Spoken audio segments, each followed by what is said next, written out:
hidrólisis de ATP. Tiene capacidad de saturación, selectividad e inhibición competitiva por compuestos transportados en forma conjunta. En la difusión facilitada, que es un transporte pasivo, se utiliza una proteína transportadora, como en el transporte activo, pero en este caso el transporte se realiza a favor de un gradiente de concentración y no se consume energía. Puede saturarse e inhibirse competitivamente.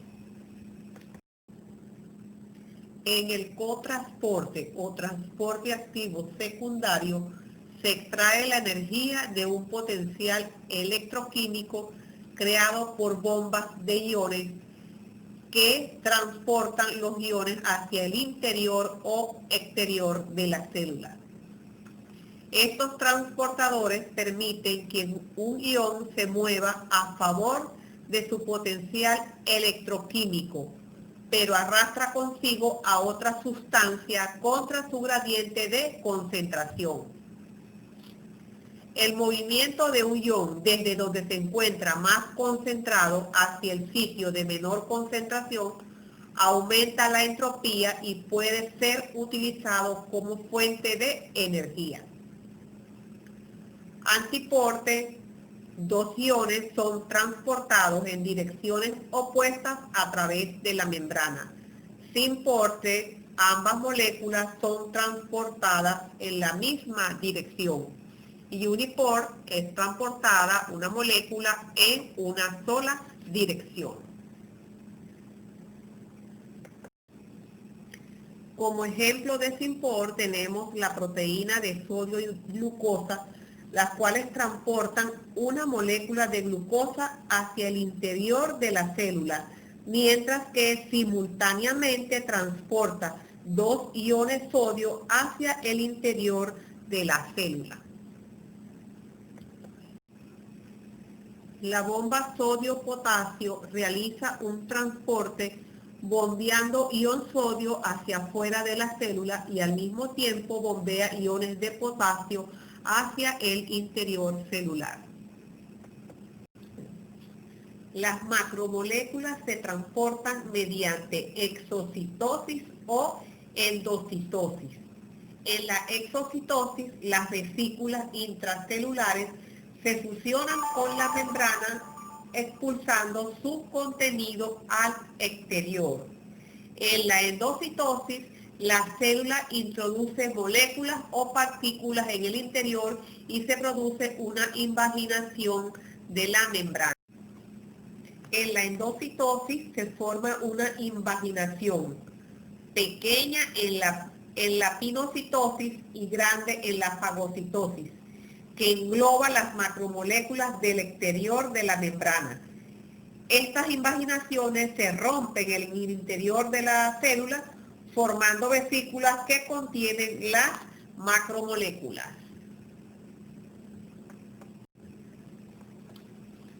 Los liposomas se utilizan también para favorecer el acceso de fármacos a diferentes células.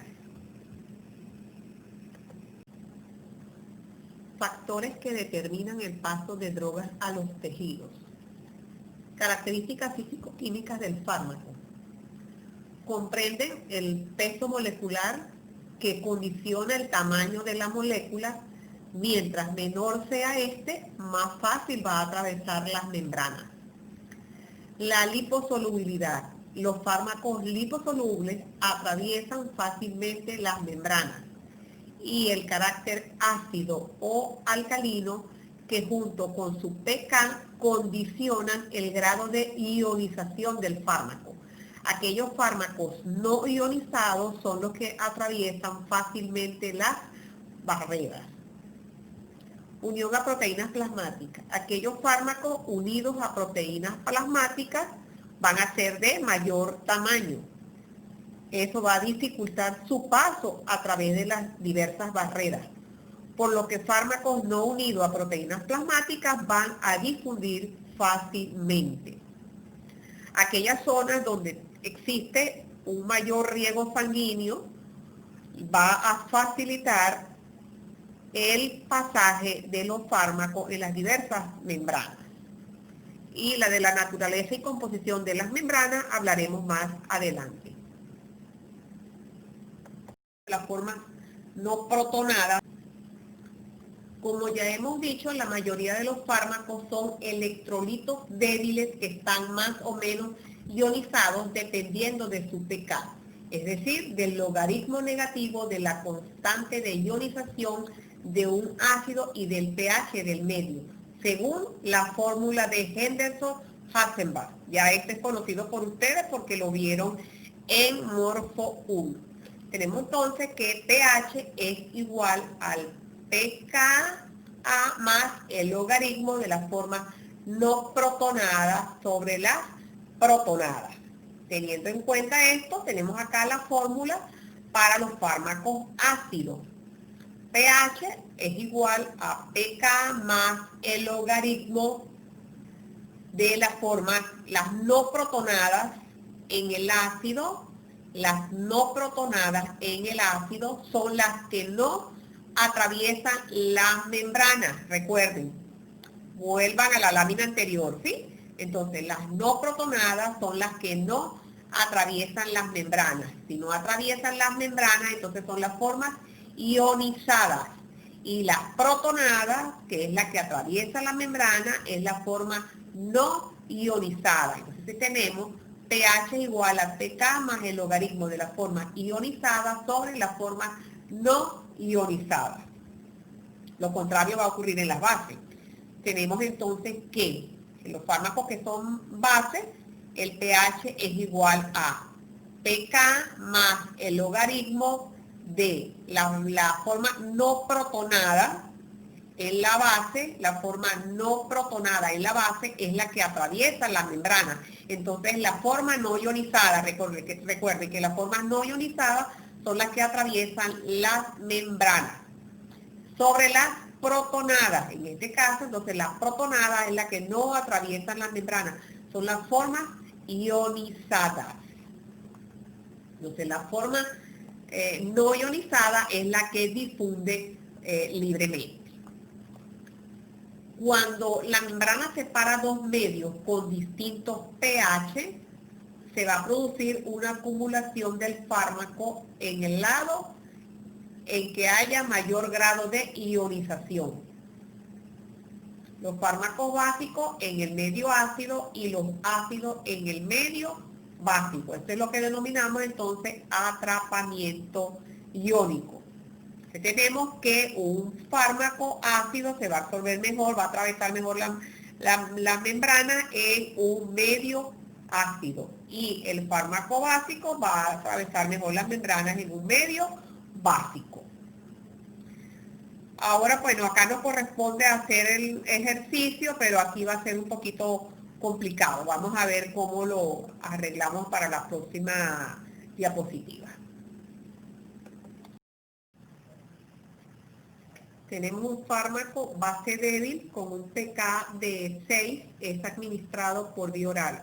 ¿Cuál es la proporción de formas no ionizadas respecto a las ionizadas en el intestino?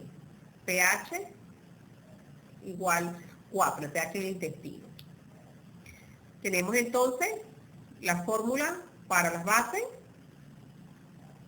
El pH es 4 igual pK, que es 6, entonces pH 4 igual a 6 más logaritmo de las formas no ionizadas sobre las ionizadas. Luego tenemos 4, el 6 que está positivo lo vamos a pasar del otro lado, cambia de signo, entonces sería 4 menos 6 es igual al logaritmo de las formas no ionizadas sobre las ionizadas. Menos 2 igual al logaritmo de las formas no ionizadas sobre ionizadas. 4 menos 6 igual a menos 2. Como estamos trabajando con logaritmo, entonces tenemos de este lado de la ecuación el logaritmo de las formas no ionizadas sobre las formas ionizadas y del otro lado tenemos menos 2. Allí también vamos a aplicar entonces el antilogaritmo. Entonces, el antilogaritmo de menos 2 sería 10 a la menos 2. Entonces, 10 a la menos 2 es igual a no ionizada sobre ionizada. 10 a la menos 2, ¿cuánto es? 0.01 sobre 1. Entonces, sería 0.01 no ionizada sobre 1 ionizada. Te están pidiendo que proporción, que vas a llevar el 0.01, lo vas a llevar a 1, lo vas a multiplicar por ¿qué? Por 100, y el 1 lo vas a multiplicar por ¿qué? Por 100. ¿Cómo va a quedar? 1 en 100. Entonces la proporción es 1:100. Entonces hay una forma no ionizada sobre 100 ionizadas. ¿Qué significa eso? ¿Se absorbe o no se absorbe el fármaco? Ahí se los dejo.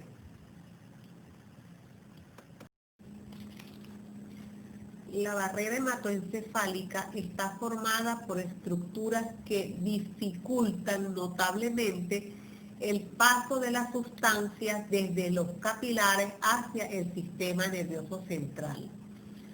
Las células endoteliales de los capilares sanguíneos del sistema nervioso central están íntimamente adosadas, sin dejar espacios intercelulares. Entre una y otra célula existen bandas o zonas que cierran herméticamente el espacio intercelular. Hay una membrana basal que forma un revestimiento alrededor del endotelio y las prolongaciones de los astrocitos de la glía forman un mosaico que cubre la superficie capilar. Como consecuencia, los fármacos solo pueden pasar por difusión pasiva. La permeabilidad de la barrera hematoencefálica puede verse alterada por isquemia, anoxia de origen vascular, traumatismo, neoplasia, entre otras.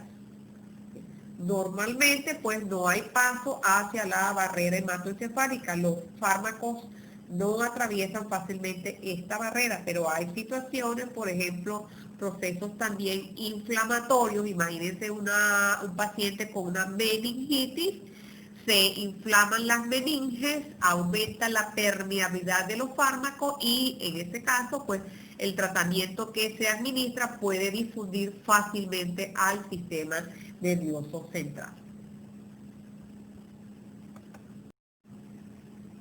Algunas zonas carecen de barrera hematoencefálica, como la eminencia media, el área postrema, el órgano subfornical, la glándula pineal y el órgano subcomisural. Esto permite un mejor acceso a los fármacos.